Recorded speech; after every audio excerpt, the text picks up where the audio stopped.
Evelyn had 14 children in her care and 60 days to find them a home that wasn't hers to keep.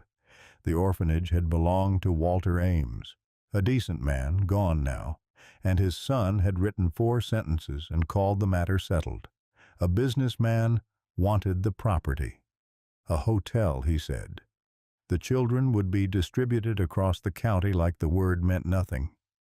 Every door she tried closed, until a rancher she hadn't met sent firewood ahead of a hard winter, and sat at her kitchen table every evening after that, and something grew between them that neither of them had planned on. The morning Henry Ames came to the orphanage, he wore a good coat and held his hat in both hands, and spoke with the careful courtesy of a man who wants to deliver bad news without being remembered as the one who delivered it. Evelyn put the kettle on and told Annie to take the younger ones to the yard. Annie went. She stood in the doorway for another 30 seconds first. Henry said the property would be sold. There was a buyer. She would have 60 days. His father had spoken well of her, and he hoped she understood the position he was in. He turned his hat once and left. She stood at the kitchen window until she was ready. Then she went to find 14 children and tell them the ground was shifting under them again. She found Harvey Cole 2 days later on the main street. She had asked around, gotten a name, and when she saw him she crossed directly. He was a broad man, somewhere in his 40s, with the unhurried posture of someone who has been doing hard work long enough that he has stopped noticing it. He stopped when she approached. "Mr. Cole." She looked at him straight. "Your man brought firewood to the orphanage ahead of the winter. I wanted to thank you myself." He looked somewhere past her shoulder. "It was nothing. There are 14 children in that building." She held his gaze. "It wasn't nothing. I'd like to have you for supper this evening if you have no reason not to." He considered this briefly. "I'll come," he said. He came at 6. Tom and Peter were fighting over the left bench when he walked in. Tom won. Peter sat at the end and regarded his bowl with the expression of a boy who intends to raise the matter again tomorrow. Harvey stood just inside the door until Evelyn told him to sit and pointed him to the small table by the window. Annie put her chin in her hand and studied him from across the long table. "You're the firewood man," she said. "I suppose I am." "Miss Ward said we're not to sleep in our stockings anymore." Evelyn said her name. "Well, she did." Harvey looked at his hands. The corner of his mouth moved once and went back to where it had been. After the children were in bed, she poured coffee, and they sat at the small table and talked about the coming winter, a water rights dispute, 2 properties east of his, the state of the county roads. He was not a man who filled silence. She had 11 years of practice letting it sit. He came back 4 days later. The table was set when he arrived. By the second week, he knew not to sit on the left bench before Tom and Peter had finished with it. He knew Ruthie would trade her carrots to anyone within reach if Evelyn's back was turned, that Joseph was always less hungry than he should have been, that Clara needed the dormitory door left open exactly 3 inches at bedtime, or the whole house heard about it at 10 o'clock. One evening he reached for the water pitcher before Annie had to ask. She told him where the cups were kept, which he already knew, and Evelyn said her name from the stove, and Annie said she was only helping, and Evelyn said she knew what helping looked like. Harvey kept his face level. Joseph, beside him, did not entirely manage it. He had started bringing things the orphanage needed without being asked. A bag of nails, a coil of rope. One afternoon, while the children were at lessons, he fixed the east shutter and came inside when he was done. She handed him coffee without turning around. He drank it at the window. There were 4 small handprints on the glass at child height, from the outside pressed against the frame. He looked at them for a moment. He meant to say something and did not find the right shape for it, and then the moment was gone, and he set the cup down and went back to his ranch. He mentioned his wife one evening in November, in the context of a hard first winter on the ranch. She listened and did not reach for it. He did not ask about her past either, not that evening, not any after. She had been asked before by men who wanted the full accounting of what she had given up. His not asking was its own information, and she received it without comment. A Wednesday evening, supper cleared. Annie came to the kitchen doorway with a book against her chest, and found Evelyn at the wash basin with both hands occupied. Harvey was still at the small table with his coffee. Annie looked at him, at the book, at him. "Mr. Cole," she held it out. "Will you read to me?" He looked at the book. He set his coffee down and held out his hand for it. He read without rushing, one finger on the line. Annie pressed against his arm before the second page. Clara appeared in the doorway and stood at the edge of the lamplight without coming in, holding her rag. Then one of the younger boys. They stood there the way children stand near something they have not yet decided about. Evelyn dried her hands and passed the doorway on her way to the accounts. She did not stop. She sat at the table with the ledger, and the cold was settling into the yard outside the window, and Harvey's voice came steady from the other room, and Clara's footsteps crossed the floor, and there was the sound of her climbing onto the bench without asking. Evelyn looked at the ledger. The numbers did not change. Sam was at the far end of the room with a bootlace he was repairing with cord because he had not asked for a new one and would not. He said nothing during the reading. He did not leave. The following evening he was in the doorway. The evening after, at the far end of the table. He moved closer over 10 days, and one evening sat down beside Harvey without a word, and Harvey turned the page and kept reading. The following morning Sam came to breakfast, and his bootlace was whole, real leather, replaced, sitting on top of his boot beside his bowl. He looked at it. He looked across the table. Harvey was putting bread on Joseph's plate, and did not look up. Sam put the bootlace on. He left the cracked blue cup beside Harvey's coffee that evening, and that was the whole of what passed between them on the matter. Margaret Howell had been on the welcoming committee when Evelyn first came to run the orphanage, and had never entirely relinquished the seniority that implied.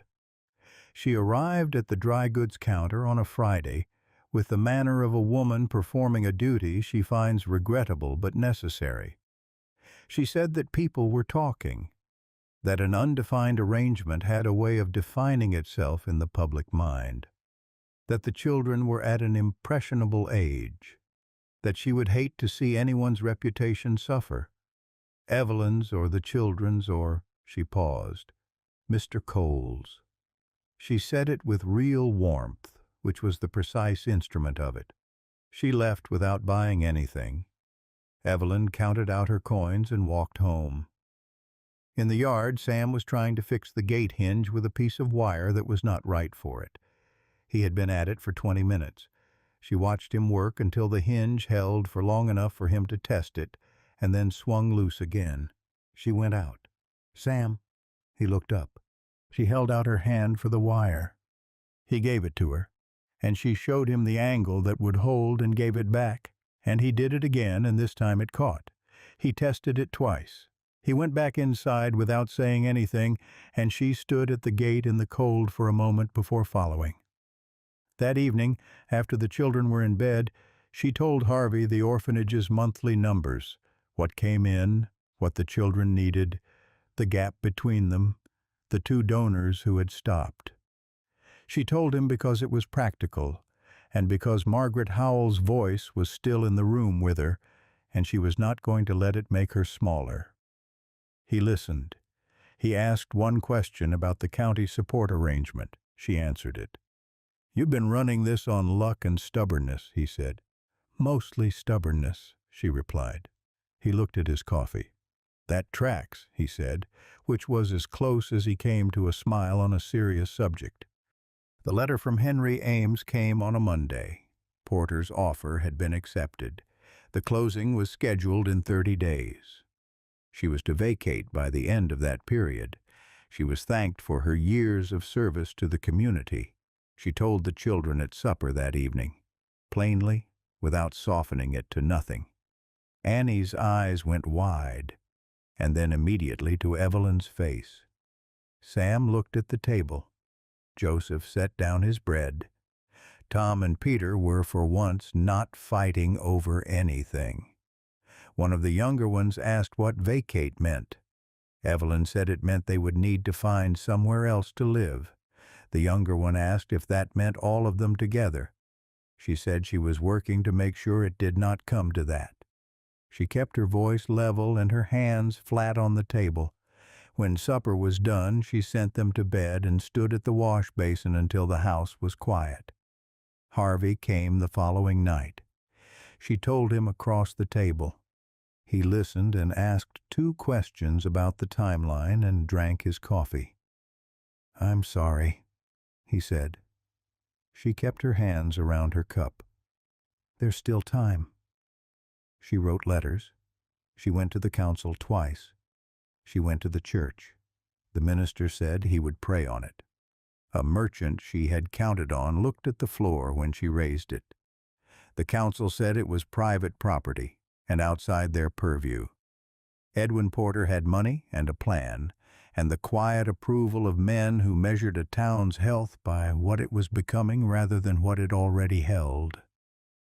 The doors closed, each one softly, nobody wanting to be the one who shut it. He went out before first light on a Thursday, frost on the grass. He walked the full fence line from the north pasture to the creek, and back up the eastern edge the way he had walked it 1,000 mornings. 300 acres, 16 years of work that ran the way he had built it to run. He stood at the far fence and looked back at the house for a long time. Tom and Peter and the bench, Joseph and the bread. The wire Sam had used on the bootlace because he would not ask for better. Clara's 3-inch door. Annie telling him where the cups were kept. A woman with her hands in the wash basin and 14 children between her and whatever else her life might have held. He went to town that afternoon and found a land agent he trusted and told him to put the ranch on the market at a fair price and move it quickly. He went to the bank after that and confirmed the numbers would hold.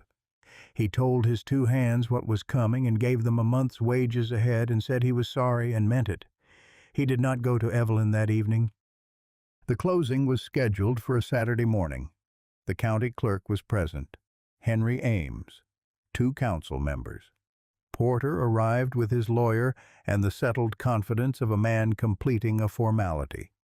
Harvey came in after Porter had taken his seat and named his number. Higher. His voice flat and even. Porter looked at him the way a man looks when he has not been contradicted in recent memory. He said sentiment was an expensive habit. He looked at the council members and said that when a man sold his land to buy a building, he had no practical use for it was reasonable to ask what he believed he was acquiring, and that in his experience a woman who permitted such an arrangement understood the nature of it even if she declined to say so in public. The clerk looked at his paper. One of the council members shifted his chair. Harvey kept his eyes on Henry Ames. "The number stands," he said. "Close it." Henry looked at the 2 figures. He closed the folder. Harvey came to the orphanage that afternoon. The children were in the yard. Annie and Ruthie were in the middle of something that had started as a carrot. Sam was on the fence watching without appearing to watch. Harvey came through the front door. Evelyn was at the table with the ledger. He set the deed on the table in front of her. Then he set a second paper beside it, a trust document drawn up that morning, putting the building in the orphanage's name. His name was on it only as the grantor. She looked at both papers. She looked at him standing with his hat in both hands. "Harvey," her voice careful. "What did you do?" "Sold the ranch." He said it the way he said most things, plainly, without softening it. Enough to outbid Porter and put the deed in the orphanage's name. "I'll have enough left for a small cabin north of town. I'll manage fine." She was quiet. On the shelf above the window, 16 cups hung in a row.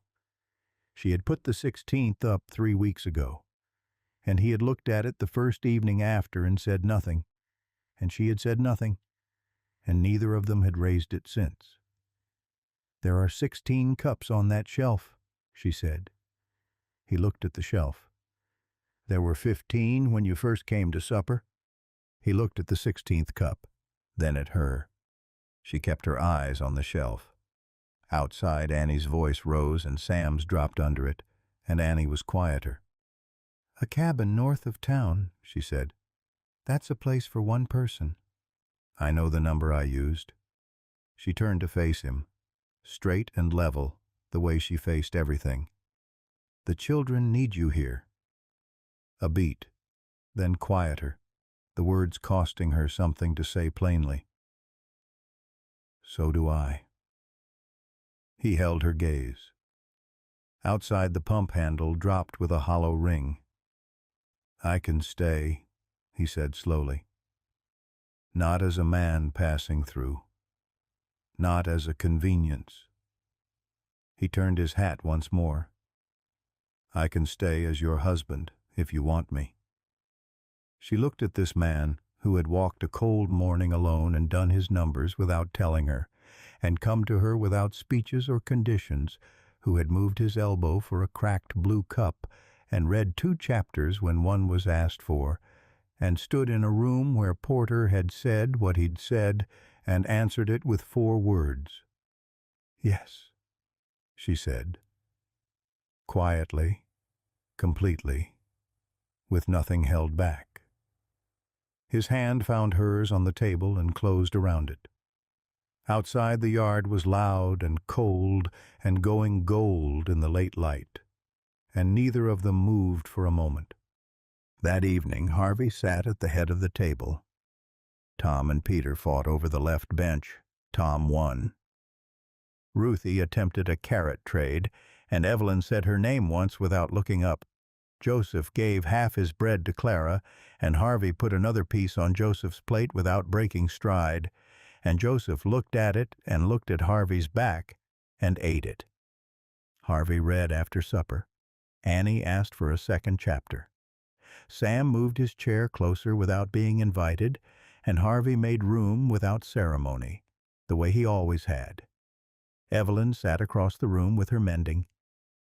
Clara came and leaned against her knee and went heavy with sleep, and Evelyn's hand moved to the girl's hair. When the children were in bed, she and Harvey sat on the porch with their coffee in the cold. The stars were hard and bright over the tree line. From the yard, one of his horses, he had brought 2 over that afternoon, no discussion, shifted in the pen and settled. Down the hall, the dormitory door stood open 3 inches exactly. And that was the story of Evelyn, Harvey, and the orphanage. Let me know in the comments how this one felt. Thank you.